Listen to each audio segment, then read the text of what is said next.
సహజమైన పల్లెటూరి వాతావరణం, వ్యవసాయక కుటుంబం. ముఖ్యంగా ఏ చదువులు లేని రోజుల్లో సహజంగా వచ్చిన పాండిత్యం పూర్వుల నుంచి సంక్రమించింది. అందువలన అది చాలా సరళమైన సహజమైన పాండిత్యం. మన వరంగల్ జిల్లా, మన పాలకుర్తి మండలం, మన బొమ్మెరలో జన్మించిన వ్యక్తి అతను. అయితే అతను పుట్టిన ప్రాంతం, అతను ఎదిగిన సమయంలో వీరశైవం అక్కడ ప్రచండంగా ఉండింది. పాలకురికి సోమనాథుడి బసవ పురాణం అక్కడ తన సహజ పాండిత్యం వల్ల తనకొచ్చిన ఆలోచనలతో ఆయన రాసిందే భాగవతం. అయితే ఏ పాండిత్యుల దగ్గర చదవనందువల్లనే ఆయనకు చాలా మామూలు పామర జనానికి వంటబట్టే కవిత్వం రాయగలిగినాడు ఆయన.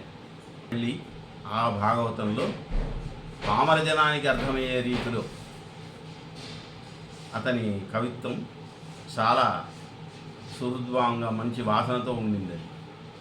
అంటే అందరూ అంటారు శ్రీశ్రీ మామూలు జనానికి నచ్చే కవిత్వం రాసినాడు, కానీ శ్రీశ్రీ రాసిన కవిత్వం పొలాలన్నీ హలాల దున్ని ఇలాతలంలో హేమం పిండి కర్షక వీరుని ధర్మజలానికి, ఇది అర్థమయ్యే మామూలు జనానికి.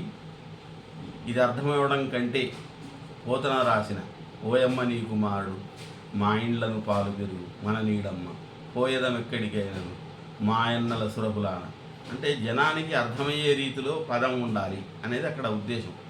అంటే అప్పటికే నాటి రోజుల్లో 5000 సంవత్సరం బహుశా ఆయన పుట్టిన సమయంలో ఆయనకు అర్థమయ్యే కవిత్వం చెప్పగలిగిన జనం ఆయనే.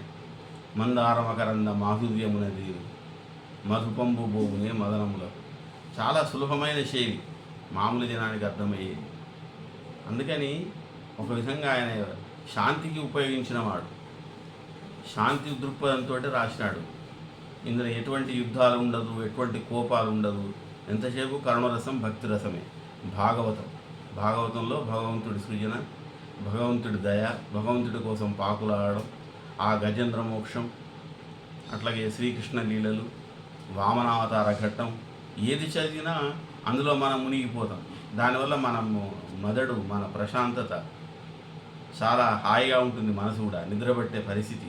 అంత బాగా ఆ రచన, కవిత్వం మనల్ని రంజింపజేస్తుంది. ఎటువంటి టైంలో, ఏ సమయంలోనైనా ఎటువంటి కోపాలు లేకుండా ఉన్నప్పుడు అది చదువుకుంటే మనసు కూడా హాయిగా ఉంటుంది. ఇది పోతన వైశిష్ట్యం. అతను రాయడం ఎటువంటి పునాది లేకుండా తల్లిదండ్రులు ఇచ్చిన సంస్కారం వల్ల రాసిన రచన కాబట్టి అదే చాలా గొప్పది. ఇది ఉద్దేశం.